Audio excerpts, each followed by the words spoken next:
unang anibersaryo ng Wasak, inimbitahan namin ng isang alamat, ang icon ng Philippine rock music at ang ultimate bayaw. Kaya bago pa kayo magpa-beep-beep, bumaba na kayo ng jeep, sit back, relax, and enjoy. Dahil sabay natin pakikinggan ang himig ng nag-iisang legend, Joey Pepe Smith. Hindi mo makapaniwala, Tol, na dumating ito ngayon. Grabe na, buti pinagbigyan tayo, no? Sampalin nga kita, Jun. Ayan. Oo nga. Isa pa nga. Nag-iisip ka, diba sampalin nyo, sir, na naginip? Ay mga kapatid, matagal na naming sinubukan, ngunit lagi kaming bigo. Pero ngayon, totoo na to. Ayan. Ang nag-iisang Pinoy rock icon, mga kapatid, Joseph William Feliciano Smith, a.k.a. Pepe Smith. Rock and roll! Alam mo, ngayon lang kita nakita naka-sneakers. Oh? Sa buong buhay ko. Eh, parang di maingay, sneaking. Matindi dito sa ganyan. Matanong ko, kung ikaw ang hari ng Pinoy rock, ano si Mike Hanopol? Reyna, gano'n? Reyna, no? Tito niya yun eh. Matito mo, kapatid ng Herman. Talaga? Oo, ano? Sige, kape tayo. Rock and roll. Pang kape. Iced tea. Iced tea to. Iced tea. Cheers tayo, boss. Yes, rock and roll. Ito matagal ko nang gustong tanong sa'yo. Yung album mo dapat, yung may Summer Wind doon, ano ba nangyari doon? Bakit hindi siya natuloy? Pinapasok ko ng oras at saka medyo hindi maganda yung mga materials na nahanda ako. So, Ano more or less yung mga tunog na dapat pinag-experimentuhan mo na? yung pinaka-essence ng rock and roll, yun naman talaga ang ano natin. So, siyempre, mga amps, hanap ka ng tamang amp, pati yung mga instrumento na gagamitin. Kung ano yung alam mong latest na labas na sa Amerika. Kasi yung tunog nung huling album ng Juan de la Cruz, medyo ang labo eh, no? May pop, minsan may mga bibigat din. So parang hindi mo alam kung alin direksyon yung pupuntahan nyo eh. Kasi meron kang panahon, Teacher's Enemy, at the same time meron kang todo mo na, yan, di ba? Na magkaibang ends ng spectrum eh. Pero yung tunog, yung Summer Wind, iba rin. Medyo psychedelic yung sabagay. Medyo ganun ba yung tono? Sa individual music namin, makikita mo naman ng mga direksyon eh. Kagaya sa sinabi mo, ano yan? Kahit anong mangyari ba yan? Oo, kahit anong mangyari. Kaya mo narinig yung mga iba-ibang style kasi yun yung plano namin. Matamaan namin to, matamaan namin to para maintindihan nila lahat yung album. Hindi naman si Mick Jagger talaga idol mo, di ba? Hindi, nagkataon lang through the years. Medyo natuwa na rin ako sa kanya. Wala, no choice eh, di ba? Napilit na ako yung Mick Jagger. Kasi saka drummer ako noon eh. Papunta sa mga mod, yung trip mo eh, di ba? Manfred Mann. Yan, mga ganun. Yan. Hindi yung rock talaga na as we know it na mahaba buhok, di ba? Bob Dylan, ganun. Ay, mga ganun. Bob Dylan, no? Ikaw ba updated ka pa ngayon sa makabagong teknolohiya? Ikaw ba may Facebook, may Twitter account, mga ganun? Wala, Facebook lang meron. Hindi ka. Marunong ka? Nagpipilit pa rin. Medyo, hindi ko kasi nagagawa araw-araw kaya hindi ko na maayos mabuti yung pag-ano ko. Sa akin kasi, ang digital masyadong compressed lahat, nagtutulog lata, ganito, ganyan. Tsaka, too good to be true. Alam mo, so, nawawala na yung aspect na... USB na ngayon lahat, eh. Mismo, USB. Dati cassette, di ba? Pakiramdam ng kahit anong music pwede mo marinig sa isang click lang ng button, ano? Mismo. Ngayon ba, sa edad mo na 42? In hindsight, 46. Rin mo na lang. Ikaw ba parang may mga regrets ka ba sa buhay? Hindi ko na lang pinapansin. Siyempre, meron. Hindi naman pwedeng wala, no? Pero isang tabi ko na lang. Dahil hindi na nga maganda eh. Wala ka na magagawa, hindi mo na pwedeng balikan, hindi mo na pwedeng ayusin. Maano mo na lang, magiging parang reference mo sa mga hinaharap mo na para wag uli maging ganun. Huwag magkamali, ganun. Ganun pa rin eh. Tao lang naman tayo pa. Nagkakamali pa rin, no? Oo, di ba? Spelling lang, nakakamali pa rin ako. Idiosyncrasies, no? Inilabas mong solo album mo in Long Awaited. Yeah, yep. Satisfied ka ba sa tunog doon? Yun ang gusto mo talaga tunog na iba? Oo, pinag-usapan namin. Kasi ang nag-engineer sa akin nun, tsaka nag-bass, tsaka, alam mo, tumulong sa akin nun si Don D. Ledesma. Si Don D. no? God bless his soul. Don D. Pre, ayos ba tayo dyan? Iwan na tayo nun. Kasi nag-aanap ako nung isang magandang studio sana. December ba si Don? Ano ba siya? Si Pinky Lampano. Si Vicky Lampano pala yun. Isa rin yun, galing din nun. Vicky O, sige, naghanap ng student. Ng studio para i-record yun. Hirap na hirap kami makahanap ng tamang studio para magawa namin yun. So sabi ni Don D, gusto mo, Peps, doon tayo sa, sa bahay. Sabi ko, bahay Sabi niya, digital recording. So, alam na alam niya kasi. Genius yun, boss. Oo, ang galing niya. Sabi niya sa akin, gusto mo, doon tayo. Gawin ko, tapos kung magustuhan mo, ituloy natin. Kung hindi, okay lang. Ganun siya. So, ginawa namin. Sabi niya sa akin, ano ba gusto mo talagang sound? Sabi ko, yung -1, yung mismo rhythm tracks, yung instrumento, kung pwede, analog. Di ba? Tapos lahat ng i-dub natin, yun ang gawin natin digital para ma-control lahat. So, ginawa namin at ang galing. Maganda yung lumabas. Parang imported yung sound namin dun dahil yun ang ginawa niya talagang pagtimpla, pag-engineer. Ibig sabihin, parang wala itong connection. Wala siyang psychic connection doon sa Summer Wind dapat yung una mong... Wala. Yung sa Summer Wind kasi, Vicar days pa namin, Black Gold Pero Vicar ibig sabihin Days. yung stylistically, conceptually. Kadugtong, kumbaga. Kadugtong, yun talaga yung pumapasok sa akin mga piyesang nagawa ko na hindi ko na-record. Katulong ko nga doon si June Lupito. Nung recording sessions ka namin. Ang galing, ang galing. Sabi ko, record na natin yan. Dumadating ka daw kasi may dala kang mga cases ng beer. Hindi naman case. Six pack lang. Pero iba yung vibe ng mga studio dati, Peps. Oo, totoo. Malalaki kasi. Analog na, di ba? Analog studio. Yung mga amp nyo nga raw, may mga electric fan yung likod eh. Oo, Tsaka yung parang may amoy ipis pa. Di ba may ganun dati? Hindi, ngayon na lang yun. Ngayon na lang yun. Yung dati, hindi ipis. Wala. Hindi, amoy mothball pala. Parang ganun. Yung ano. Hindi naman kasi. Yung amp namin talagang close ang likod. Pero Kailangan ng electric fan. tinatanggal namin yung takip para maanuhan ng electric fan. Yung mga tube amps kasi. Peps, anong typical routine mo sa isang araw? Timpla ng oatmeal. Hindi ka na ba natutulog? Ay! Oatmeal, Oo, oatmeal. Saka Speaking of oatmeal, pwede mo ako bigyan ng payo kasi medyo lumalaki niya. Paano pa maging slender kagaya mo? kailangan yan, liposuction. Liposuction. Tayo na, no? Hindi, oatmeal na rin. Wala na. Kasi oatmeal, kahit sabayan mo ng tubig, tuloy-tuloy yun eh. Tsaka bawasan mo ng inom. Yun, yun. Bakit ikaw? Hindi lumalaki tiyan mo? Alam mo naman ako. Tsaka madalas to sa Baguio eh. Parang madalas pag, ano ba? Dati. Dati, hindi na. Dati pa yun. Sabing-sabi sa Baguio to. Ikaw ba satisfied ka sa perception sa'yo ng publiko? I'm sure, alam mo na kung ano yun. Parang, they have prejudged you.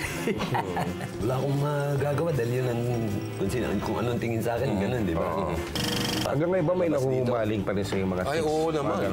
Oo naman. Bibigay ng number sa Sisiw? tissue. Mga ganun. Matindi yan. Hindi totoo yan. Ubod ng Hindi po, tulis hindi yan. totoo yan. Wala akong kinalaman dyan. Ano ba mga sounds mo ngayon, Peps? Ano ang pinapakinggan mo ngayon? Wala na, ayaw ko lang makinig ng kahit ano eh. Pare-pareho rin naman. Yung Gangnam, iba rin yung Gangnam. Gangnam Style. Ako po. Pinagsamang gangster sa Vietnam. Ayan. Gangnam. Ano yung huling CD yung pinili mo, Peps? Wow, tagal na, nakalimutan Tagal ko na. O, hindi ka na rin bumili ng CD. Hindi Wala na. ka kaya. Ang inaano ko na lang sa YouTube. Oo. PS3 kasi pwede ka mag-internet din. Ano yung huling pinanood mo sa YouTube? Si Roy Rogers, isang blues player. Slide blues Roy player Rogers, sa US. May fried chicken pa nga ata yung Roy Rogers. Ayun,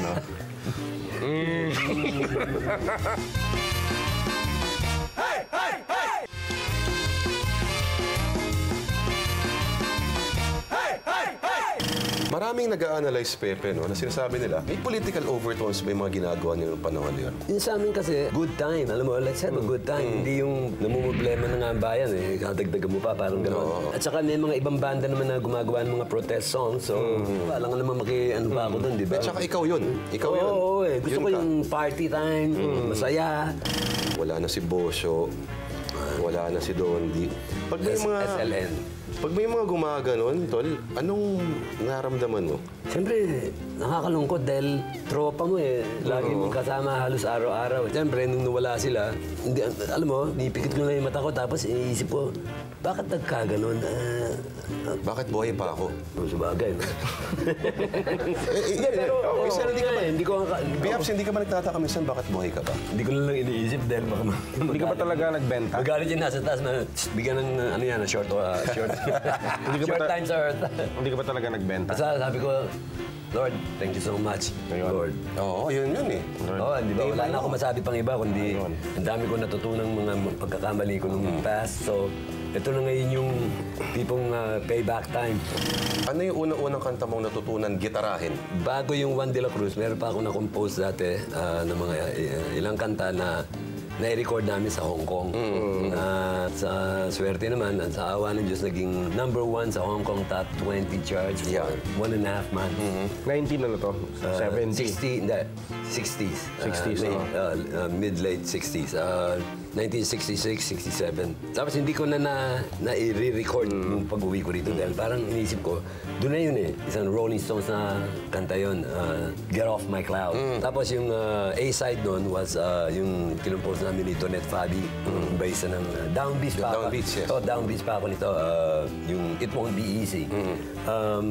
Yun na nga, hindi namin nung pag-uwi namin galing sa Hong Kong, hindi namin na-record uli rito para yung local market, di ba? Hindi ka nagtatago ng mga stuff mo, no? I mean, yung mga recorded ano? Wala nga eh. Ngayon mo na lang naisip, no? May tago ka man. Eh, minsan pag pinatugtog mo sa bahay, may mga bisita ka na. Oh, harbor naman yan. Pakisainan na rin. Hindi ko kapal na mukha, no? Inarbor na. Pinakain mo na nga, pinainom mo na eh, no? Pinapirma pa eh. No? Dapat ko lang banggitin sa mga tropa natin dito sa nanonood. Hanapin nyo Speed, Glue, and Shinky, yung dalawang album na yun. I'm sure mahanap na nila yan sa gawa ng interwebs. Ano? Isa sa mga pinakamatinding psychedelic albums. No? According to Julian Cope, isang kritiko at matindi yun. Pare, binigyan ko nga ng CD, winalarin ka agad. CD niya. Nailipat ko sa cassette. Charot? Naibigay ko kay Mike. Okay. Tapos, ewan ko kung ano ginawa ni Mike. Dahil kasama siya dun eh. Eh, kumusta namang road dito? Naging roadie nyo to, di ba? Dati. Hindi, yung Mike Allen. Kay Mike lang, hindi sa Kanya. Kumanta ako noon, yung second reunion, nadapa sa arena. Oo, tama. Wala ka nun eh. Hinahanap ko eh. Dalawa dapat tayo dun eh. Hinahanap ka nila. Nag-roll na. Okay na. Wala na. Sabi ko, Pero nandun din ako. ano ka? Kami, Pagbaba yung after entrance one namin, song, wala na. nawala. Nawala. Hindi na hinahanap. So ako na lang mag-isa doon. Ano ba ibig sabihin ng nadapa sa arena? Tungkol sa baker ba yun? Pagbe-bake? Hindi. Nadapa sa arena, nakasinghot ng Pero ito, powder. ano ba itong Arena, nangyayari sa akin? Kumakati ang aking ilong. Ayan, oo. Matindi yan. Kamot dito, kamot doon. Hanggang sa ilong ay umoblong. Oblong. Yan. Ang galing, no? Di ba? Ano man naman naisip yung mga bagay na yan? Ang galing talaga. Na-experience ko eh. Ay! Ayan, ay. Wala na Ano lang, experience lang, pero wala nung substance mismo. yun, pagka Nakita ko nagkakamot sila, so nakigaya na ako. Hindi nga ako nakatake na, nakasubok na yun. Pero nakita ko yung mga barkadang inalagaan ko nung habang sila tatampunay, no? kinakausap yung mga paintings, yung mga gano'n na. Tsaka, Piaps, wala akong kilalang nakabalik. Oo, Bunay? Wala. Ako man, sa awa ng Diyos, meron naman na nakabalik. Pero May mga ano na eh. 2 weeks bago talagang naibasbasan. Oo. Ang lalayo Nakita ko na. ganyan, nagtaing. Kung ano yung hinahabol sa ere. Ang tae talaga, tapos mga ganun. Mga metal na mga hindi mo sakay. Yung ganun. Ayun mga ganyan, sigaw. Tapos pa nagpasalamat, thank you po. Di ba? Mga nakakasabay mo sa mga concerts. Saka, kala ko noon, meron silang pinapalit sa lalamunan nila. Para pang, di ba? Pagkatapos nun, papalitan nila yung normal. Metal, nahihirapan ako sa metal.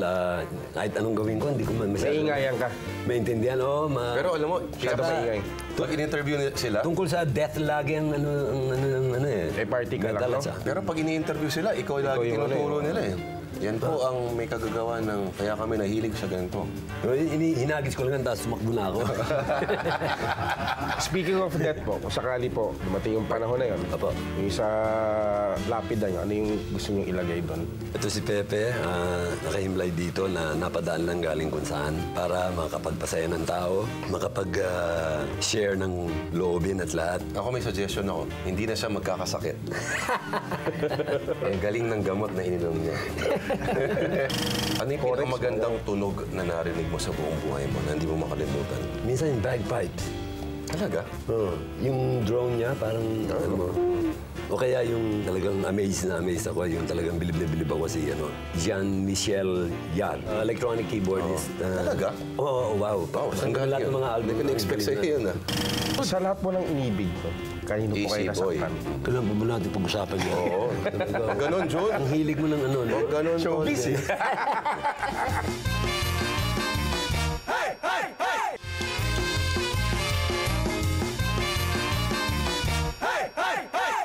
Piaps, kailan mo na-realize na medyo nagkakaedad ka na? O hindi mo nararamdaman yun? Ito dadating na birthday ko, sabi ko, sa loob-loob ko, nasanay na ako na hindi ko na iniisip magkanda, ganito, ganyan. Dahil lahat naman ng tao nag-celebrate. Kailan po birthday nyo? Diba? December? December 25. Mismo. Paskong Pasko eh. no? Paano ka nagse-celebrate ang birthday mo, Piaps? Wala, sa bahay lang. Ganun. Tsaka lahat ng tao naghahanda eh, no? Siyempre, hindi mo ma-expect na andun lahat ng barkada, eh, di ba? Noong mga early birthdays ko, siyempre, sa mga loob mo, dahil wala naman pupunta, dahil lahat nasa bahay nila, kanya-kanyang bahay, dahil Pasko nga eh. Piaps, kailan ka huling umiyak? Teka, iniisip ko mabuti. Sige mo, mahirap tandaan yun, ah. Eh, mababa pa naman ang luha ko, kaya... Gusto niyo po ba ngayon? Ano yung mga leksyon, Piaps, medyo, sabihin natin eh, medyo nagka-excursion rin ng iyong tadhana dyan sa Quezon City, no? Okay. Yan sa, malapit sa Kamuning at EDSA. City Jail. Yan. Sabihin mo ng totoo. City Jail, hindi ko kinihiya yun dahil, wow, experience ko yun. Saka sa akin naman nangyari, hindi naman sa kanila. Rock and roll yun. Ano po? Oo, nadalo ko pa to eh. Tapos, pare, gabi-gabi ko kinakatahimig natin ngayon. Ano yung insight mo about being in such a space? Man, it was hell. Para sa akin, impyerno. Dahil unang-una, hindi naman totoo yung bilintang sa akin. Kaya lang, Regalo ka lang daw, di ba? Oo, ganun nga eh. Nakakatawa eh. Sabi ko, wow, kailan nilang pa ako eh. Pang ganun. Pero sabi ko sa bahay, sabi ko sa lola ko, La, huwag ka lang humingi ng tulong, bubuluin ko to para kaayusan, di ba? Para maayos lahat to.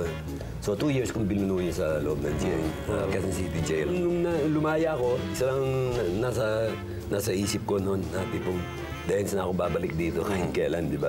Kaya mo pala, gano'n? Oo, at saka, alam ko hindi ako papabayaan nung nasa taas dahil siya nakakalam kung may kasalanan ka o wala eh. Pang-walo ata na hearing ko sa court. Sila nagsakaya na lahat doon sa bus para dadalhin na nga sa Quezon City Hall. No? Sabi ko, tatlo kami eh. Yun ang abogado namin. Sabi niya, kayong tatlo, balik na kayo sa loob dahil si Attorney Blanc yan, namatay kagabi. Sabi ko, di ba? Ano yung pakiramdam nung nag-perform ka doon sa loob 12 years after? Well, still the same. Ako naman, pag kumakanta ako, kaya si Oda, nasaan ako, basta bigyan niyo ako ng gitara, siyempre, yun naman ang routine mo yan eh, di ba? Saan ka mas nahihirapan? Kumakanta na may gitara o kumakanta habang pumapalo? Kasi naman noon, bata pa ako. Di ba, kaya kong gawin yun, di ba? Pero ngayon, hindi na eh. Wala na yung resistensya eh. Total, tayo-tayo lang naman, ano? Ano mga sakit? Mga sakit meron ka? Wala Nararamdaman Diyos, wala naman. Hindi nga. Wala pa naman. Grabe talaga. Kamusta ang appetite mo, Pepe? Parang daga ako kumain eh, konti-konti. Na ano, alam mo. Pero tuloy-tuloy. Hindi naman tuloy-tuloy, kundi... Kasi wala ka laway, gano'n ba yun? Kaya napakalumunok. Hindi naman. Hindi, kaya... Mabilis ang ano ko eh. Kaya nga oatmeal eh. Kaya nga oatmeal eh. Kunyari, bibitayin ka bukas. Ano gusto mo last meal? Gusto ka pa. Bakit naman torture na naman yan? Mapapaisip ako. Basta beef. Basta beef, no? Beef ang paborito ko eh. Kanuho ka talaga, no? Normal ang blood pressure mo, mga ganyan. Oo naman, nagkataon na. Wow, man. Nakasabay niyo rin sa elevator si John Lennon sa Japan. Totoo ba to? Hindi naman nakasabay sa elevator, kundi nagkataon na kilala ko yung mga anak ng ambassador doon. Yung palang residence ng Philippine ambassador sa Japan, dating bahay ng grandfather ni Yoko. Minsan, silang dalawa ni John Lennon, dumalaw sila. Sabi ni Yoko, hello, I believe that this used to be the residence of my grandfather. Dumalaw lang. Oh, I see. Can we go around and just look around, to reminisce all yung ganito, ganyan. I'm sorry, nope. This is the house of the Philippine ambassador. Parang, hindi nga siya sigurado kung nagpakilala na nga. Kumbaga, so, niya, tinaboy niya. Sino yung gusto mo sa OPM? Ang hirap dahil yun nga, halos nagkakapare-pareho na ng tunog lahat ng mga sikat, medyo napapakinggan ko sa radyo, ganun di ba? Mas gusto ko pa yung mga medyo underground Kagaya ni Makoy. Si Marcos Highway. Marcos Highway, yan, ganun. No? Isa pang urban legend, may gig daw sa Antipolo nun. Parang Woodstock Antipolo ba yun? Basta natapos rin gig, nasa ilalim ka rin ng stage. Ang ganun. Hindi, saan yan? Dito sa DCRJ, sa car park. Di ba, doon lagi yung car park. Medyo nakainom ng konti, ganun. Naparami ng konti. So, nangyari, medyo nalasing ako. So, umupo ako sa ilalim ng trailer. And doon yung stage, di ba? Nakatulog ako doon, tapos hinahanap ako. Pero yung kagandahan sa ganyan, kasi walang masyadong document, mas tumataas parang yung urban myth legend, element Ano itong Battle of the Bands 2012? Ito yung mga parang mga siyudad sa Inglaterra itong mga to. Kasi maraming Pinoy dyan di ba? May gig ako plus ako magja-judge. Isa ako sa mga judges sa Battle of the Bands. Wala akong masabi pa. Judge ka na lang sa Inglaterra. Dapat upo natin parang Hindi, payat siya Ang ganda ng Okay na rin yan May dangal, may dangal. Ano ka ba umupo? Nahihirapan nga ako kasi tiyan ko Sige pare, mauna na ako. At your funeral, at your wake, ano yung gusto mong song na tinutugtog? Any Stevie Ray Vaughan na Ganun Paborito ko talaga si Stevie Ray Vaughan Nauna ka pa dun Oo, pero wala tayong magagawa. Mas magaling yung taong yan Maraming salamat. Joey, salamat. Pepper. Salamat po. Thank you, boss. Rock and roll lagi. Pa rin, oo. Tama, wala sakit, Walang sakit. Rock and roll.